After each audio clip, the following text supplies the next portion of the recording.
नेमकं आपण कोणत्या दिशेने चाललोय हेच कोणाला कळत नाहीये. आणि म्हणून मी मगाशी संजय बोललो आणि ज्याचा तुम्ही उल्लेख केला की भाजपा हिंदुत्ववादी आहे हेच फेक नरेटिव्ह आहे. भाजपा देशप्रेमी आहे हेच फेक नरेटिव्ह आहे. कारण एका बाजूला हिंदुस्थान पाकिस्तान, जोपर्यंत पाकिस्तान आपल्या देशाबरोबर सरळ वागत नाही तोपर्यंत हिंदुस्थान पाकिस्तान बरोबर कोणतेही अगदी खेळाचे जरी असले तरी संबंध ठेवणार नाही हे बोलायचं. सुषमा स्वराज तेव्हा बोलत होत्या.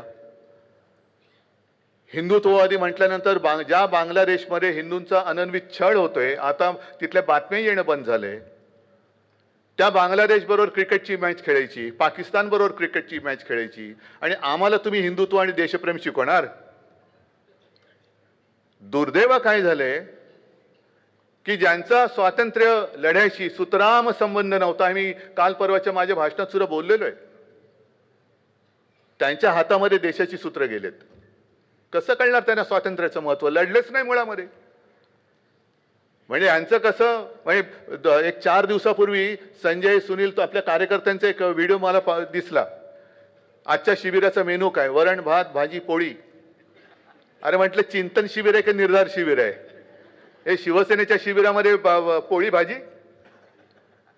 आपण सेफ राहायचं. म्हणजे पु ल देशपांडेंनी जे काही लिहून ठेवले त्याच्यात एक मी वाचला तर पूर्ण काय आठवत नाही, पण त्यांनी असं सांगितलं की पूर्वीची जी काय मुंबई होती, पु ल मला वाटतं पार्ल्याला राहायचे आणि पार्ल्याच्या त्यावेळेच्या गल्ल्या बैठे काही बंगले आणि कदाचित ते 62 सालचं वगैरे असेल युद्ध सुरू होतं आणि पुलंनी असं लिहिलंय की नाटकाची तालीम संपवून आम्ही एक 2-5 मित्र गप्पा मारत घरी परतत होतो. काळोख्या गल्ल्या होत्या आणि त्या काळोख्या गल्लीतनं अचानक एक आवाज आला, थांबा.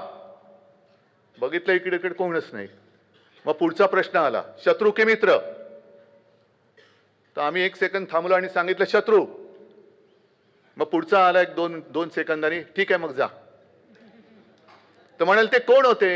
हे तथाकथित काठ्या घेऊन गच्चीमध्ये देशाचं रक्षण करणारे तथाकथित हिंदुत्ववादी होते. म्हणजे कोण? RSS वाले. म्हणजे गच्चीतल्या गच्चीत काठे घेऊन बसतात. कापडे वाळत घालायला ठीक आहे हो. पाकिस्तान बरोबर युद्ध करताना स्वतःच्या गच्चीतनं लाठ्या काठ्या घेऊन देशाचं रक्षण आणि देशप्रेम शिकवणारी ही लोक आज देश चालवत आहेत. हे फेक नरेटिव्ह नाही तर दुसरं काय? मला काही जणांनी प्रश्न विचारला, काही म्हणजे कोण? हे गद्दार जाऊन तिकडे दाढी बुडवून आले आणि म्हणे उद्धव ठाकरे गेले नाहीत. अरे मी ठरवलं होतं, कारण काय बाकीचं सगळं ठीक आहे पण आम्ही मोहनराव भागवतांचे फॉलोअर आहोत ना रे. आणि आपण ठरवलं होतं की नाही? मी तुम्हाला सांगितलं होतं की नाही की मोहन भागवत गेले रे गेले की आपण त्यांच्या पाठोपाठ जाऊन ते मारतील तिथे डुबकी मारायची. पण तेच नाही गेले तर मी कसं जाणार? मी नाही गेलो, तुम्ही कसे जाणार?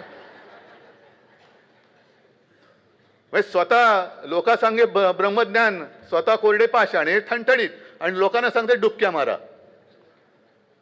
हे असं यांचं सगळं भाकड तत्वज्ञान आहे.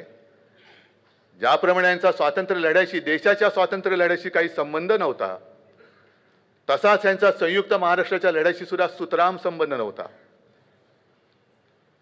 आणि ही गोष्ट 400-500 वर्षापूर्वीची नाही, आत्ताच्या 60-65 वर्षापूर्वीची आहे. जे परवा येऊन गेले ना इकडे, अनाजी पंत जोशी घाटकोपरमध्ये बडबडून गेले की घाटकोपरची भाषा ही गुजराती आहे. अहो तुमच्या बापांनी नाही दिली आम्हाला मुंबई. मुंबई मराठी माणसांनी लढून बलिदान करून मिळवलेली आहे. त्याच्यामुळे आम्हाला शिकवायला जाऊ नका. त्यावेळेला संयुक्त महाराष्ट्र जागा वाटपावरनं फोडणारी ही अवलाद जनसंघाची, हिला ना मुंबईबद्दल, मराठी भाषेबद्दल काही प्रेम आहे ना देशाबद्दल काही प्रेम आहे.